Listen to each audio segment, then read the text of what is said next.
Señor jefe de gabinete, gracias. Muchas gracias Marcos, a por vos, estar acá. Pablo, por la invitación.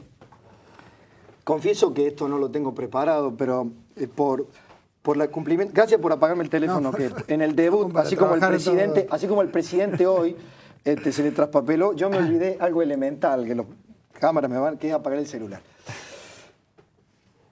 ¿Lo tenían preparado el discurso? Sí, claro. Perdón, el discurso sí. ¿Tenían preparado de antemano el tono y la intención de sorprender? Ya, teníamos claro que lo que queríamos transmitir, que un poco tiene que ver con un doble mensaje, de saber de dónde partimos y de saber a dónde queremos ir.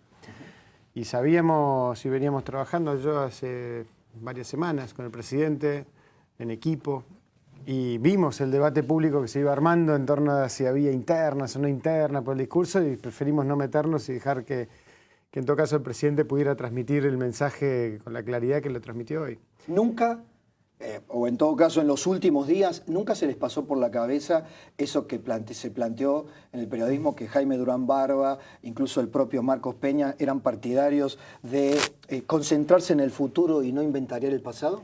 Es que ahí donde había una discusión, y hay todavía, y creo que es una discusión abierta. Nosotros trabajamos con el presidente en la idea de poder decir dónde estamos hoy para poder saber dónde queremos ir. No tanto el plantear, echar culpas y hacer un juicio sobre el gobierno anterior o sobre los gobiernos anteriores. La Argentina viene muy enferma de una mirada reivindicativa, donde cada ciclo político que pasa le echa la culpa al gobierno anterior de los problemas. Y nosotros creímos que era muy importante en este momento, y el presidente creía que era muy importante, romper algo que en los últimos 14 años era una comparación permanente con el 2001. La Argentina vivió hasta el 10 de diciembre en esa transición post-2001. El kirchnerismo creemos que es un fenómeno de transición post-2001 que fue un trauma enorme para nuestra sociedad, un trauma equivalente a una guerra civil, una caída de 20 puntos del PBI, 4 años de recesión, ¿no? Y generó eso un montón de comportamientos. Y durante mucho tiempo el kirchnerismo nos comparó con ese peor momento de nuestra historia contemporánea, prácticamente en lo económico. Y lo que sí creíamos que era importante era poder plantear el hoy, dónde estamos hoy, con toda la crudeza y franqueza posible, para poder a partir de ahí construir ese camino que nosotros consideramos que es un futuro brillante para la Argentina, un gran futuro. Somos muy entusiastas y también es un mensaje muy importante que transmitió el presidente cuando denunció públicamente la idea de que el pesimismo, el cinismo, el escepticismo son marcas únicas de inteligencia y que estamos condenados al fracaso. Nosotros creemos que estamos condenados a lo que nosotros hagamos de nuestra vida, no a un destino superior. Las metodologías, las improntas son claramente diferentes si comparamos los dos presidentes. Si comparamos a Cristina Fernández de Kirchner y a Mauricio Macri en cuanto a el discurso y la organización del discurso y la presentación del Estado de la Nación. ¿Cuánto de la impronta personal del presidente tiene este discurso y cuánto de su equipo? Muchísimo. Creo que hay un tema ahí también estructural que es una eterna subestimación a Mauricio Macri. Creo yo, uno de los políticos más subestimados de los últimos años en la Argentina.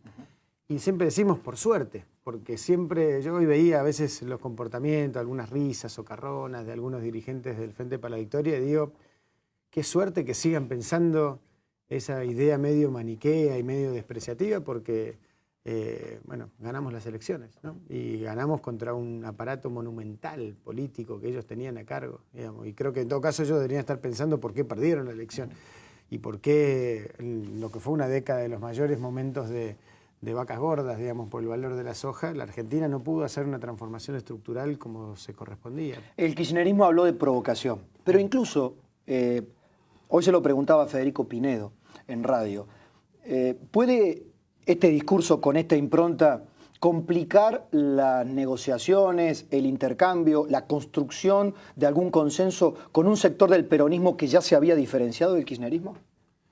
Primero que a nosotros nos dio mucha tristeza la carga de resentimiento y de bronca que transmitieron y de falta de respeto a la institución, digamos, y a la voluntad popular, como planteó el presidente, que plantearon varios de ese bloque, ¿no? No está bueno, o sea, no queremos profundizar ahora de un lado o del otro. Cuando decimos unir a los argentinos, lo decimos de verdad y ojalá que este proceso, que obviamente va a llevar un tiempo, nos lleve a que podamos bajar las armas y sentarnos y poder encontrarnos en una conversación y poder tratar de enamorarnos de un futuro común. Y eso el presidente fue muy claro. Cuando decimos todos es todos, no decimos todos los que no son kirchneristas, los que no participaron. Lo segundo es que cuando uno mira lo que pasa en el Frente para la Victoria o el PJ hoy, ve que claramente hay dos miradas muy distintas. Una mirada de aquellos que tienen legitimación propia, territorial, gobernadores, intendentes, muchos diputados, muchos senadores, que en gran parte suscriben todo el diagnóstico que hemos planteado, digamos, y no los ofende la realidad, porque en todo caso es el desafío que ellos también tienen para adelante de como gestión y como futuro de carrera política.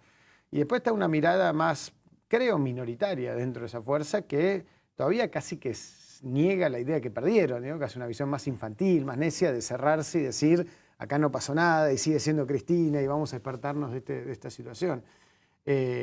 Nosotros venimos dialogando mucho con los gobernadores, con los intendentes, con los senadores, Eso lo sé. diputados. Concretamente, este discurso no puede obstaculizar, por ejemplo, algo urgente que es la aprobación o el acompañamiento para la derogación de las dos leyes clave de pago soberano y la ley Cerrojo para aprobar el arreglo con los holdouts. No, debería.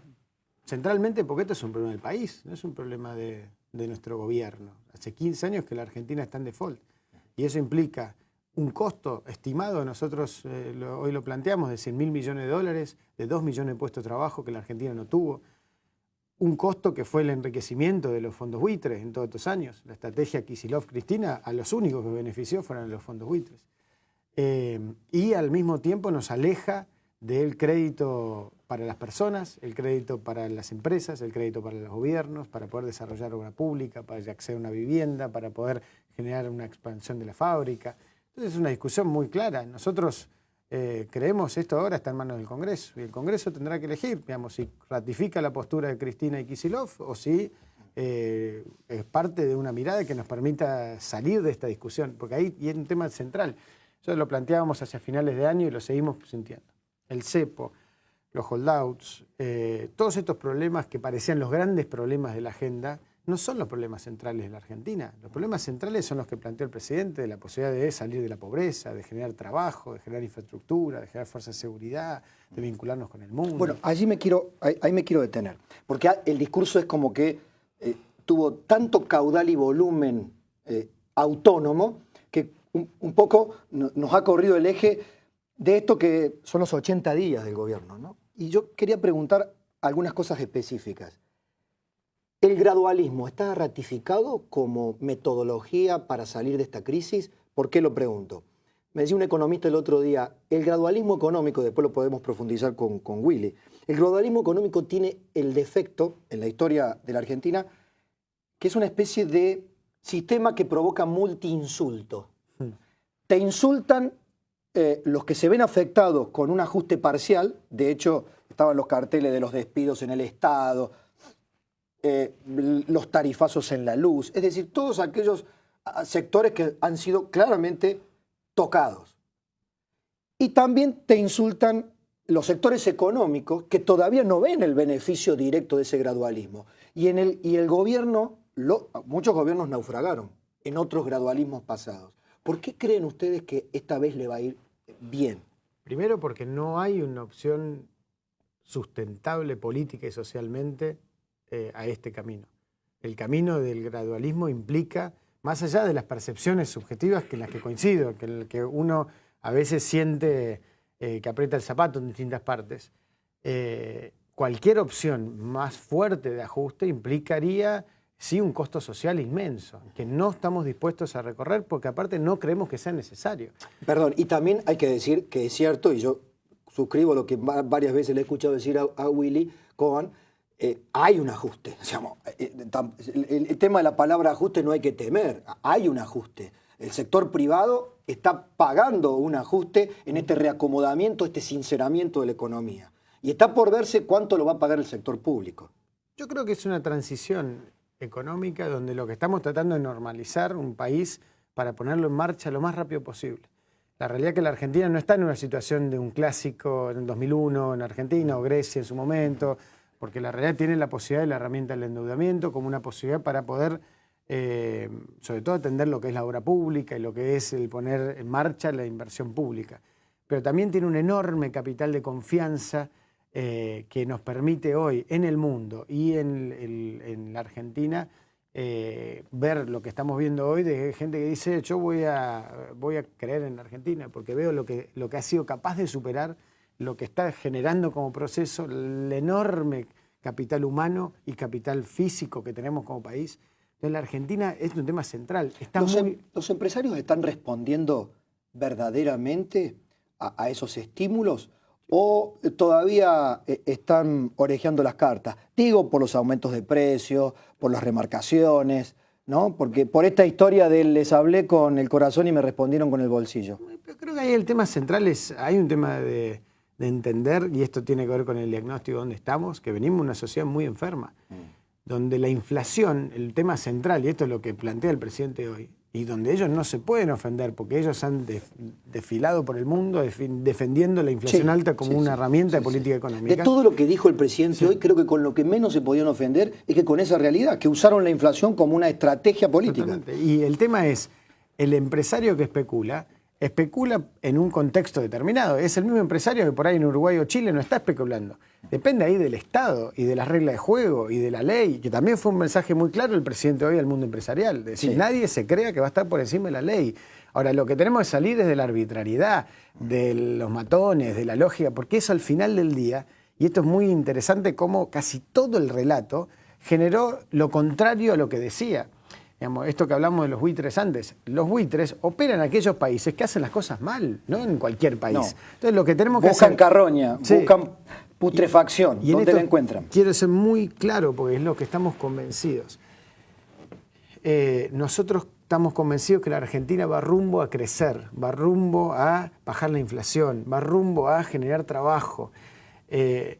Muchas veces la percepción que encontramos en estos días es, ¿esto es el principio de una crisis o es el final de una crisis? Y nosotros sentimos el final de una crisis. Justo eso es un puente para preguntarle al jefe de gabinete. En medio de, interpreto por lo que he recibido como información, que en medio de la euforia o en todo caso de la celebración del impacto del discurso, ¿tuvieron tiempo para analizar lo que está pasando con la pulseada del mercado con el Banco Central y el dólar a 16? Bueno, el Banco Central intervino hoy fuertemente y bajó, digamos, ¿no? Y volvió a un nivel más bajo. Y a un costo importante. Sí, bueno, y se va a seguir participando en ese esquema, digamos, creemos que... ¿A qué fenómeno responde esto que está ocurriendo? Bueno, en gran parte, ante todo, que están devaluando todos los países de nuestro continente, digamos, ¿no? O sea, sobre todo la presión de Brasil, la presión de todos los vecinos está generando una situación de mucha presión sobre el dólar. Pero de todas formas el equipo económico y centralmente el Banco Central está interviniendo para tratar de mantener, digamos, y en este proceso de transición donde de vuelta tiene que ser las cosas lo más ordenadas posible, puede haber una mayor estabilidad y una mayor previsibilidad. También, digo, y también esto, ahí ya no soy especialista, pero digamos, también estamos en los meses donde hay menos ingreso de divisas, ¿no? A partir de abril empieza a entrar más divisas por las cosechas, empieza a entrar... Sí, hoy tengo, para traer aquí a esta mesa, a esta conversación, la palabra de Guillermo Nielsen, a quien consultaba. Dicho sea de paso, pleno respaldo a la negociación con los holdouts, y es un hombre importante porque tanto como con Aldo Piñanelli son asesores económicos, y Martín Redrado, que estuvo en el programa de Maximiliano hace un rato, son los hombres de consulta económica del Frente Renovador. Me decía sobre la cuestión del dólar, hay una búsqueda del sinceramiento y de un valor de realidad, ¿no?, para la economía. En algún momento, en las reuniones de gabinete que ahora sí existen, ¿se le planteó al equipo económico, desde otro sector político del gobierno, la necesidad de un plan antiinflacionario más expreso, más contundente, más detallado? Primero, decir, y para los argentinos que están mirando, tenemos uno de los mejores equipos económicos que se ha juntado en los últimos años en la Argentina. ¿No? Gente competente, honesta, sensible a la realidad social y que entiende el mundo. Características que no siempre han estado todas juntas en un equipo. Que viene trabajando en equipo, que también es muy importante. Varios ministerios cumpliendo distintos roles. Y esto ya es un dato importante, digamos, porque muchas veces la fantasía de los mega equipos económicos que después se olvidan de la sociedad o de la política, eso hoy en nuestro equipo no pasa. Y centralmente también tenemos un presidente que entiende de economía, cosa que también es una novedad.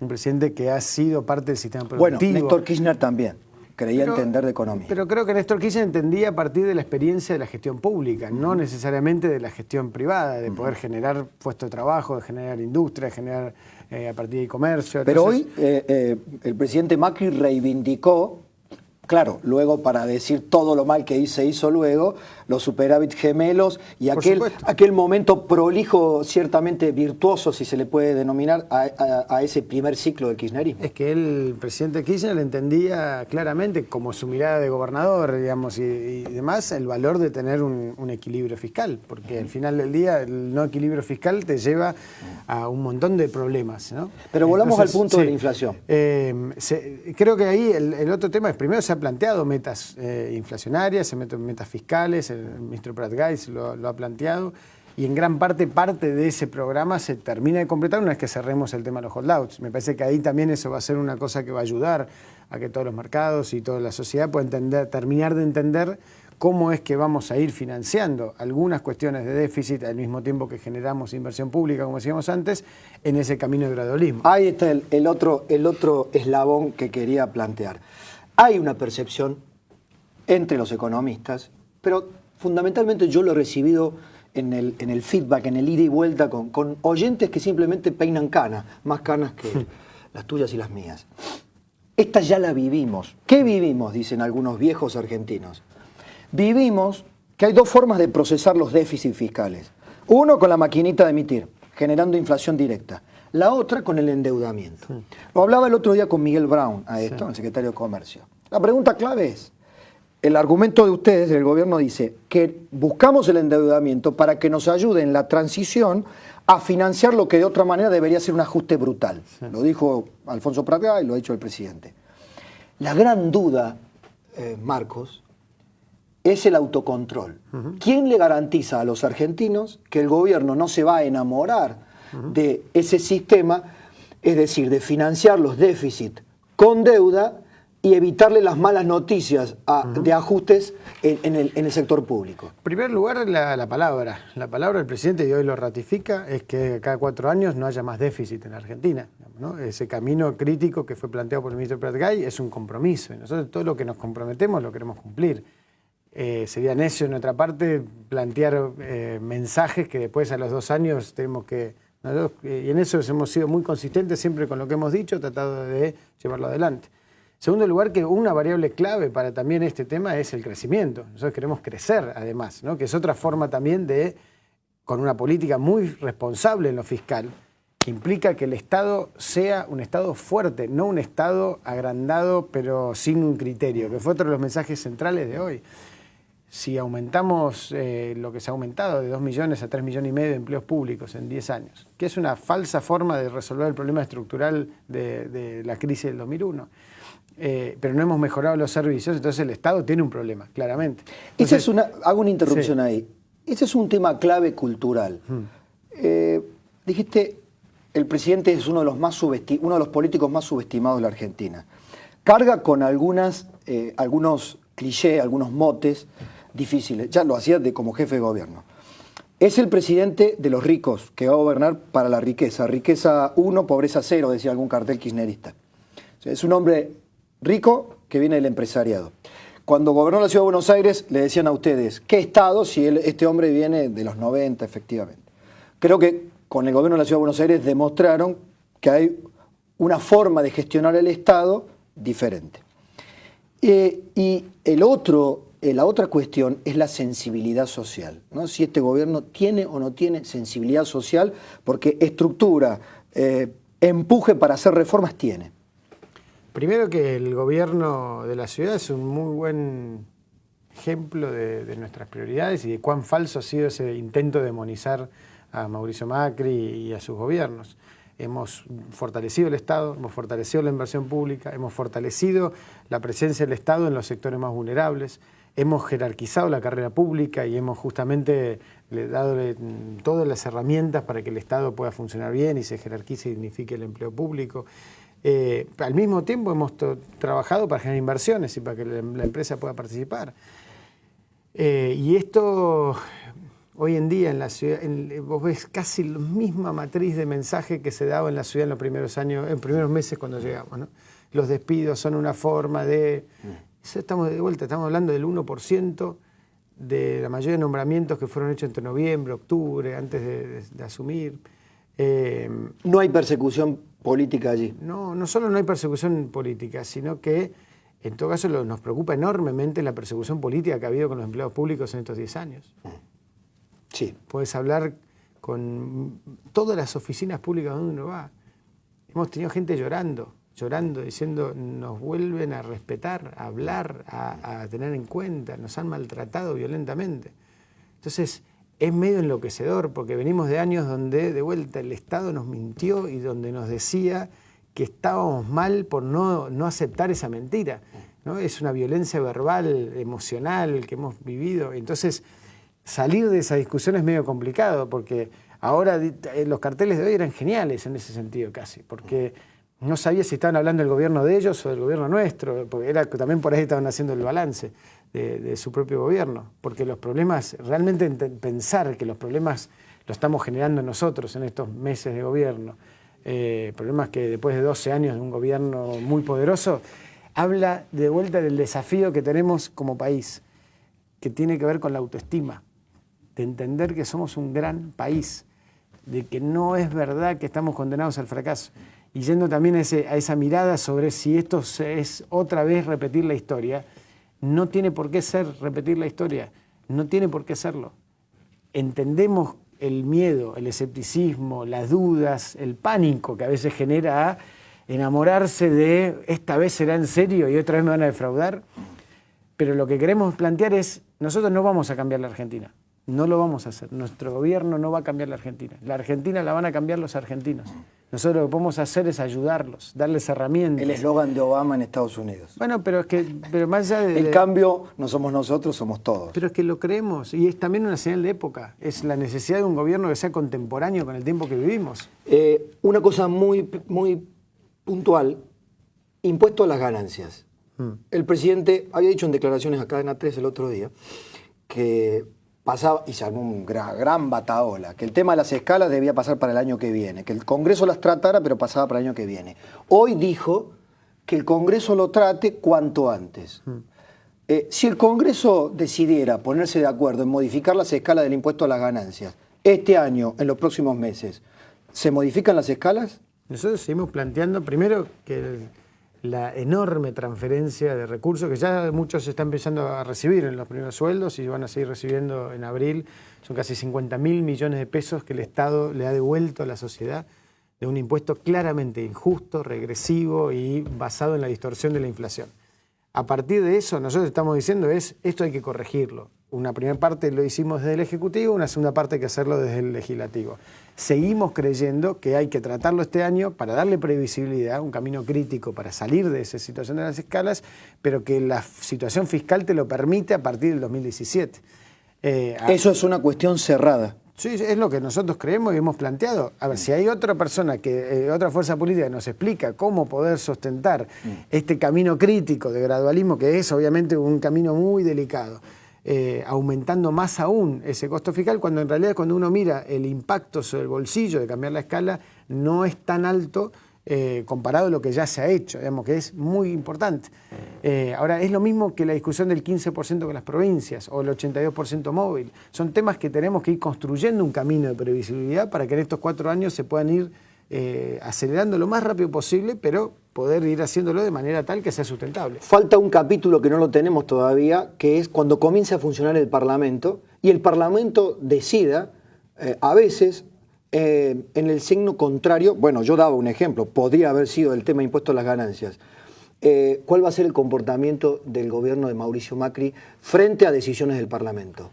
En 8 años de ciudad también tenés mucha experiencia en ese sentido. Nosotros gobernamos los 8 años con minoría, como estamos gobernando ahora. El primer presidente que va a tener que enfrentar un gobierno en esa situación.